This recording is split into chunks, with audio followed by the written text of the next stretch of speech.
What is up, YouTube? It's your boy Spice Blue RC back with a motherfucking banger. This one might have me. It got me interested. I ain't gonna lie. Every insane conspiracy theorist that turned out to be true. We're not even gonna waste no time with this William bitch. Colby, the CIA director at the time, had to testify in front of a committee that was investigating the CIA. This happened because there were many accusations of assassinations of foreign and American politicians from the CIA, so the US Senate put it under investigation for alleged covert action abuses, which resulted in 14 reports of major abuses by the CIA, FBI, and NSA. However, there was an accusation, or conspiracy theory, that was much more worrying than the rest of them. It was thought that the CIA had developed a pistol that could fire a poisoned dart from around 300 feet, cause death, and leave no trace of what the cause was. When William Colby declared that they had a poison dart gun that was potentially basically completely silent, felt like a mosquito bite to the target, went through clothes, caused a heart attack, and left no traces but a small red spot because the dart melted, the public was shocked. Furthermore, it was revealed that this wasn't an isolated case. It was part of Project MK Naomi, a project designed to increase US biological and chemical warfare capabilities. This was the only time this gun was shown in public. USA's fake Cuban terrorist attack.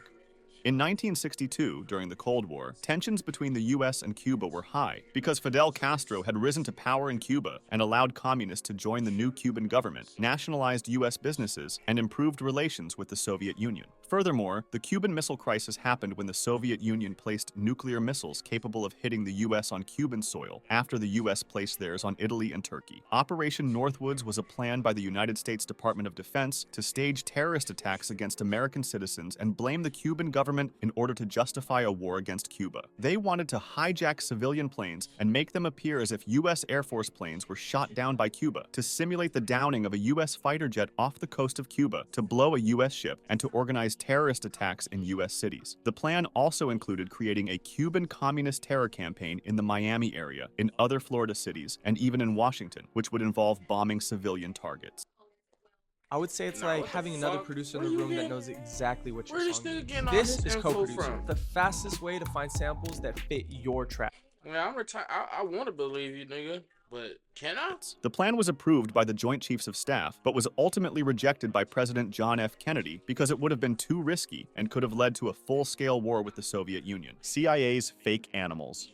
In the 1970s, the CIA developed what they called the Insectothopter, which was a drone the size of a dragonfly and hand-painted to look like one. It was kept secret until December 2003, when it was revealed to the public at the CIA Museum, and the project was abandoned because it was too difficult to fly in crosswinds. Another similar project was the AeroVironment Nano Hummingbird, created with specifications given by the Defense Advanced Research Projects Agency. These weren't the only times they used animals or crafted fake animals to spy on their enemies. During the Cold War, they developed a camera so light that it could be carried by pigeons in order to take aerial photos, and they even trained some of these pigeons to drop eavesdropping devices onto window ledges. However, despite successfully placing some of these devices, no usable audio was captured from them. They even used fake fish to secretly check water samples for the presence of nuclear runoff or other suspicious substances. USA's fake Vietnam attack. In 1964, tensions between the United States and North Vietnam were at an all-time high, and things worsened on the 2nd of August, when North Vietnamese forces shot at a US destroyer while it was doing a covert operation close to North Vietnamese territorial waters. The US government then, on the 4th of August, said that a second attack happened, while this was false. The commander of the Maddox, Captain John Herrick, initially reported the attack but later expressed doubts, attributing the radar signals to freak weather effects. And despite these uncertainties, the Lyndon Johnson administration relied on misinterpreted communications intercepts to conclude that the attack was real. Also, in October 2005, the New York Times reported that Robert J. Hanyuk, an historian for the NSA, concluded that the NSA distorted intelligence reports passed to policymakers. He said agency staff deliberately skewed the evidence to make it appear that an attack had occurred. This was probably done with the goal of providing the Johnson administration with the justification needed for military action in Vietnam. Years after the incident, Robert McNamara, the Secretary of Defense during the time, admitted himself that the August 4th attack had never occurred. The Johnson administration was probably just seeking a reason to escalate American involvement in Vietnam as Cold War tensions increased, and the domino theory made its way through the US military, which said that the fall of one country to communism would lead to the fall of others in the region, causing more fear. Because of this false operation, Congress passed the Gulf of Tonkin Resolution, granting President Johnson broad powers to conduct military operations in Vietnam without a formal declaration of war. Canada's Gay Radar.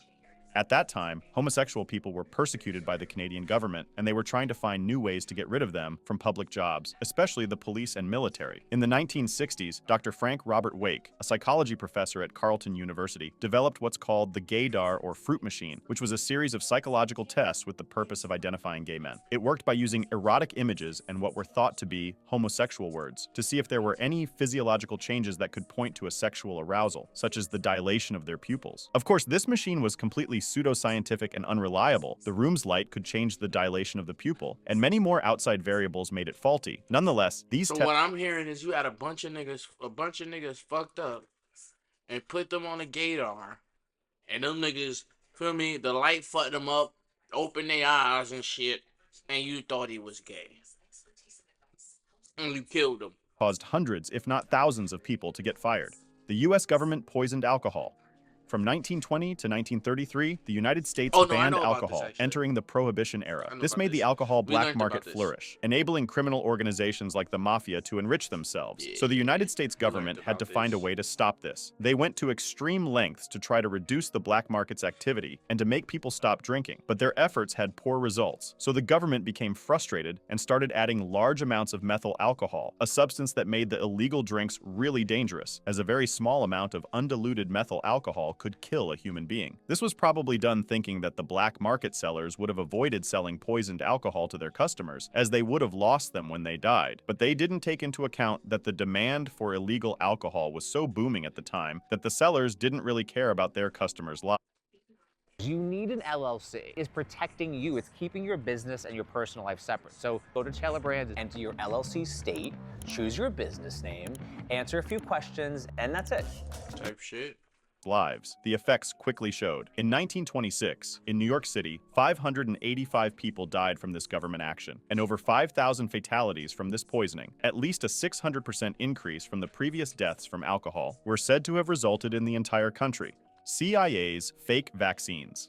During the hunt for Osama bin Laden, the CIA conducted a secret operation using a fake hepatitis vaccination program in Pakistan to illegally collect blood samples and confirm the presence of bin Laden or his family. The CIA planned to compare the DNA samples collected from the program with the DNA of bin Laden's sister, who had died in Boston in 2010. The program ultimately failed. It led to the arrest of a participating doctor, Shakil Afridi, and was widely criticized for undermining public health. The operation is blamed for increasing vaccine hesitancy in Pakistan and triggering violence against healthcare workers, who were perceived as spies. As a result, Pakistan saw a resurgence of polio, becoming the country with the highest number of polio cases in the world by 2014. The CIA director issued a directive in 2013 prohibiting the agency from using vaccination programs for operational purposes, including recruiting healthcare workers. It's in situations like these that we see the impact information has on our perception and beliefs. The health of the Pakistani population was undermined by disinformation that caused disbelief in the healthcare system. It's crucial to get an objective view on matters. For example, news outlets might frame stories through a different lens based on their political leanings and interests.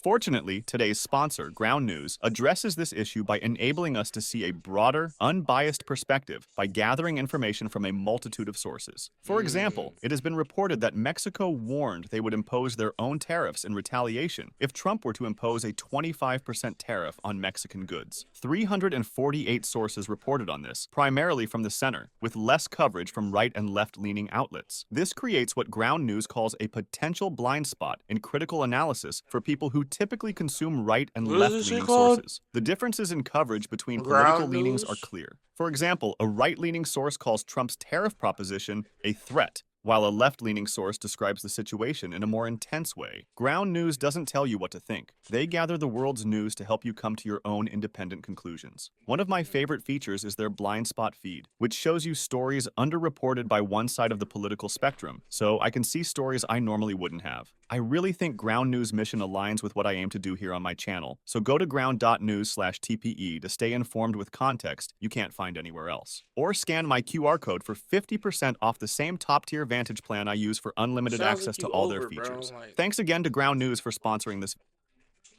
called Operation Sea Spray. To do so, they released two types of bacteria, Serratia marcescens and Bacillus globigii, into San Francisco Bay. The operation happened between September 20th and 27th, and the bacteria were released from a ship off the coast of San Francisco. It's said that they did this because they thought they would have been harmless to humans, but on October 11th, 11 residents checked into Stanford Hospital in San Francisco with very rare, serious urinary tract infections. 10 of them recovered, but one man, who had had recent prostate surgery, died 3 weeks later from a heart valve infection. His relatives later tried to sue the government, but they lost because the bacteria used in the test was unproven to be responsible for his death. The urinary tract outbreak was so unusual that the Stanford doctors wrote it up for a medical journal. None of the other hospitals in the city reported similar spikes in cases, and all 11 victims had urinary tract infections following medical procedures, suggesting that the source of their infections was inside the hospital. Cases of pneumonia in San Francisco also increased after Serratia marcescens was released, even though a causal relationship has not been established. Overall, the Army determined that San Francisco had received enough of a dose for nearly all of the city's 800,000 residents to inhale at least 5,000 of the particles, which is within the range of infectivity for anthrax.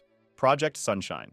Project Sunshine was a series of research studies done by the U.S. government that began in 1953 to see the impact of radioactive fallout on the world's population, which remained secret until 3 years later, in 1956. They wanted to see the body's reaction to radioactive isotope strontium-90, which represented the most serious threat to human health from nuclear fallout, especially on kids, since their young developing bone tissues have the highest propensity to accumulate strontium-90, and thus they have the highest susceptibility to radiation damage. Of course, this type of experiment wasn't that feasible, since doing it on alive humans would be an ethical monstrosity, and there weren't many familiars that would like to donate their deceased loved ones to be experimented on like this. Somehow, though, 1,500 sample cadavers, mostly babies and young children, appeared out of nowhere. That's because they were taken from countries ranging from Australia to Europe, often without their parents' consent or knowledge. A British mother had even said that her stillborn baby's legs were removed by British doctors, and to prevent her from finding out what had happened, she was not allowed to dress the baby for the funeral. The Dalai Lama worked for the CIA. During the Cold War, it seemed like China and its Communist Party wanted to increase their influence on Tibet, which worried the United States. Consequently, the CIA created what was called the CIA Tibetan Program, where they trained and strengthened various isolated Tibetan resistance groups, which eventually led to the creation of a paramilitary force of 2,000 men. They also sent military supplies in stealthy ways to not attract China's attention, and they spread pro-Tibetan propaganda by showing the human rights abuses in Tibet under Chinese rule. The plan reached $1.7 million of annual funding, and the funny thing is that the Dalai Lama himself received an annual salary of $180,000 from the late 1950s to the mid-1970s, even though he stated that he used most of the funds received from the CIA to finance the activities of the Tibetan government in exile. His brother, Gyalo Thondup, was also considered a CIA's top asset. The program ended after President Nixon visited China to establish closer relations in 1972, but the Dalai Lama and his brother thought that this demonstrated that the US didn't care about genuinely helping the Tibetan people, but that they were following their own interests in the Cold War.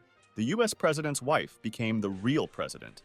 Edith Wilson was the wife of President Woodrow Wilson when, in October 1919, he suffered a stroke that heavily incapacitated him. They hid the true extent of the president's illness and disability from the American public, and although she was never officially elected President of the United States, she played a significant role in managing the country after her husband's condition, and some scholars even call her the secret president or the first woman president. She took control of many of the day-to-day functions of the executive branch, deciding which communications, issues, and matters of state were important enough to bring to the bedridden president's attention. For this reason, she required that all members of the cabinet send urgent matters, memoranda, correspondence, questions, and requests to her. In this way, she became the sole link of communication between the president and his cabinet. Even though she claimed that she didn't take any decisions herself, her role as a potential gatekeeper of info gave her lots of power and influence, and some suggest that she even successfully pushed for the removal of Secretary of State Robert Lansing.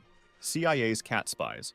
In the 1960s, Operation Acoustic Kitty was launched, which aimed to use cats as spies. This project's estimated cost, according to former CIA officer Victor Marchetti, was around $20 million, and the procedure consisted of implanting a microphone in the cat's ear canal, a small radio transmitter at the base of its skull, and a thin wire in its fur. The first mission of a cat spy was to eavesdrop on two men in a park near the Soviet embassy in Washington, D.C. The cat was released nearby, but was almost immediately hit by a taxi. However, Robert Wallace, Davis, a former director of the CIA's Office of Technical Service, disputed this version in 2013. He said the project was abandoned due to the difficulty in training the cat. This failure, accompanied by other failed tests, caused the project to get shut down in 1967.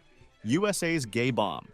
The idea of a gay bomb, a non-lethal chemical weapon designed to make enemy soldiers attracted to each other, was considered by the U.S. Air Force. This hypothetical weapon, mentioned in a 1994 Department of Defense document, aimed to disperse sexual pheromones among enemy forces to generate mutual attraction, leading to mass confusion and panic. Along with the gay bomb, other ideas were discussed, such as remotely engineering body odors using compounds found in bad breath and excessive sweating, with the goal of making the enemy so smelly that they could be easily detected by their opponents. However, there is no evidence that these weapons were used or that it's possible to create such a thing. If you want to discuss this video or suggest an idea for the next one, join my Discord. Link it. I ain't gonna lie. I'll do what I'm about to do. I'm about to subscribe to this nigga. Subscribe. Like, comment, share, subscribe. Do all of it. You know what I mean? Let me know what other videos of this nigga I should watch. The paint explainer. You know what I'm saying? Life's good. Smoke a little.